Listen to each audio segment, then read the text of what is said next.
Joining us now, speaking of voting in elections, is Nelson Wayne Carr, a candidate for Mississippi Public Service Commissioner for the Southern District of Mississippi. Wayne, thanks for coming in. Good morning, sir. Thank you for having me. So tell us first, what compelled you? What was your motivation to jumping in the race here for PSC?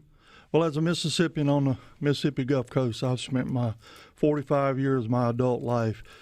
It's prepared me for this office. I feel like I have all of the abilities and the knowledge, I feel like, to help our community and the ratepayers. I've done all type of construction, from industrial to commercial to residential to development, and I feel like that process of dealing with all of the entities that are involved in that process, as far as all of the utilities, with the power, the water, the telecommunications, I feel like that the citizens of this Southern District and the state of Mississippi need to have someone that's an advocate for them and not, for their rates. And I feel like as our state is growing and as our community is growing, as being a place for people to come to retirement, because we have affordable living standards here. It's a great state. We have a lot of great people. And I feel like that's one of my duties that I should. It's called as I have studied over the past months, it's my duty. It's my duty to place my vote with my other citizens to correct injustice. And I believe like there's been injustice in this office.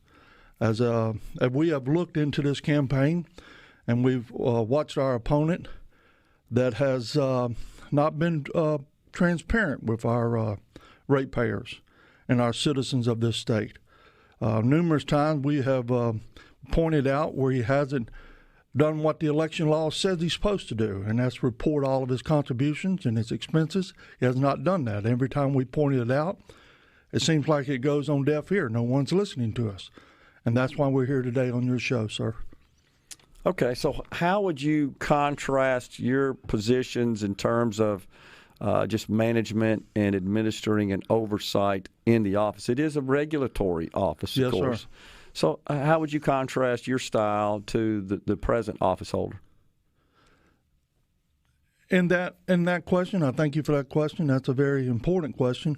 The main thing is being transparent, being out in the community, and I feel like in the last at least 2 years, he's not been there. He's not been in the community and talking to the citizens. Since this campaign started, I've been out talking to people. It reminds me of a story. About 2 months ago, we was in the Magnolia community, and there was a lady rolled up in a wheelchair and was talking to me. She said, "Mr. Carr, I need to ask you a question." She says, as you can see, I'm disabled, and my rates are going up. Now my water's going up. And that gets me into the point of the great water heist that's going on in our state. We have a company that's coming in out of St. Louis, Missouri, that is proposing, and that's one of Mr. Maxwell's, one of the things that we pointed out on his campaign report. He took contributions that was in excess of what they were supposed to give. And we pointed out up to $20,000 in that respect. And she asked me, she said, "What am I supposed to do?" And tears was rolling down her eyes. What am I supposed to do? And when we went to Mize, Mississippi here a week and a half ago, I talked to a military person that was retired from Hattiesburg. And he started talking to me about the Great Water Heist, where this company's coming in and they're going to eventually, over 3 to 4 years, they're going to raise the rates up 400%. And it's on a waterfall rate, and they're going to go in, they're going to keep raising them till they get what they want. They've made that plan known. It's in their documents. You can go on the state docket and look at it in all the interviews. There's also an interview, if you go looking on the Mississippi Public website and look at the docket meeting, where there's another lady that walks up. She says that she's retired and she's disabled, and her rates, she explains it real simple. My bill was $16. Now it's going up 4 times. What am I supposed to do? And not one commissioner was at the table. They had their attorney representing them. They could not answer that question. They should have been there. I would be there. I'm not going to allow this to happen. There's got to be transparency. The community has to know what's going on. Okay, so is there some action you could take then? I think this would be an important question for the voters that would, in fact, reduce the rates. Is there something that you would be authorized to do? Because I know there's some statutes that, that you're governed by that allow requests to be honored when the utilities do that. Some of those are automatic, right? Yes. Based on the input cost. Yes. Yeah. Yes. So the thing about this office and that part about the Great Water Heist, I don't think there was adamant research done on this company, because in their state, in the state of Missouri, their commission was advised by state council, that once you start this movement, you cannot stop it. You cannot. And they've already started that movement. Now, I'm going to have to see what the laws in the state of Mississippi says I can and cannot do. I believe there's an avenue to, if I have to go to legislation to get it changed, I'm going to be an advocate for them. There has to be something that can be done. And right now, there is no advocate there, especially because he's taking campaign contributions. So we're looking at that pay-to-play scenario. That's not me. I don't play. I'm going to be a fighter. What do you mean by taking campaign contributions? Are you accepting campaign contributions? I'm talking about from a company that is being regulated by the commission. Okay. Is that legal? No, sir.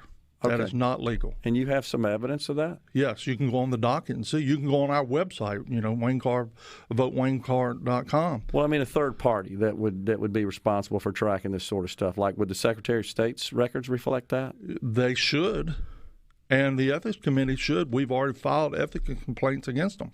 Okay. That should be followed up on. We pointed it out. All of that information, it's not hearsay. It's on the dockets. It's on the Public Service Commission's website. It's on the Mississippi State Secretary Commission's on their website that shows the campaign contributions coming from these companies in St. Louis, Missouri, right down to the attorney that represented the acquisition of all these rural water companies. It's all there, plain black and white. Anybody can see it. Okay, so have you received any response from the Ethics Commission? No, sir. We just filed it last week. Okay. All right. So you have some obvious concerns about that. Is this something that you have been speaking about in your campaign? Sir. Yes, sir. Yeah, out into the community, yes. I go and shake hands at the City of Gulfport on their celebration of their 125th anniversary. We shook over 500 hands, and everybody's concerned about their rates, whether it be utilities, power of cell phone service, everything, right down to the water. And that's a very big concern because our state has a lot of opportunities. We have a lot of great people here in this country. We have a lot of things to offer our country and to the world. So I feel like there needs to be an advocate. Okay. So you believe this is something you'd bring into office to just being more transparent. That's yes, one sir. of the distinctions. That's the big thing right there. Anything else as far as just oversight of the utilities that you would be responsible for regulating? Is there any style that you see that you would bring to the office that you feel is presently missing? Yes. I feel like that when you are regulating, this is just my opinion, then you need to be out into the community. And you also need to be talking to the utility companies. So a utility company invited everybody to meet and greet. And so we went to every one of them. There was 5 of them. There was one in Hattiesburg. There was one in Meridian. There was one in Pascagoula. There was 2 in Gulfport. And my opponent only showed up at one, the corporate headquarters. That's the only one he showed up to. He didn't go talk to the engineers and to the linemen. And I went and shook their hands. I understand what they're looking at. They have some concerns, too, about our grid. We think, we don't think about that machine that's working behind the scene on us. And that's, the biggest machine that you can think about is a small one compared to our grid. Our grid is huge, and it's very fragile. Our distribution lines are, there's some concerns there. Transmission lines, we need to be concerned about our utilities. Before you go, you come from the construction industry, right? Yes, sir. 45 years. And real quick, more involved in electrical construction. Is that true? Electrical, and I'm a developer also too. I mean, we just closed out on 2 big subdivisions on the coast. Okay. So I understand the water side of it, the sewer side of it. I've been there and done that. Anything else you want to say? You got about 30 seconds. Yes, I have. We all as citizens have a duty. And, and my duty here is, as by my vote and my influence, is to correct injustice. And I believe that's a duty. And we must get out and vote on August the 8th.